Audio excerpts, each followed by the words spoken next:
This free step-by-step video comes to you directly from Haynes. You can complete more than 200 jobs on this vehicle when you purchase the complete Haynes online manual at haynes.com. Open the passenger's door and pull the bonnet release handle. Lift the bonnet slightly, then pull the safety catch lever and fully open the bonnet. The air filter housing is located at the front of the engine compartment. Undo the 7 screws around the circumference of the housing cover. Slacken the clamp, lift the filter cover slightly and disconnect the air intake ducting. Take care not to strain the wiring. Lift the old filter element from place. Remove any dirt and debris from the filter housing. A vacuum cleaner is ideal for this.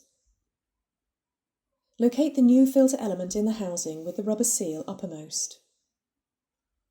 Reconnect the air duct and lower the filter cover into position. Tighten the clamp and the retaining screws securely.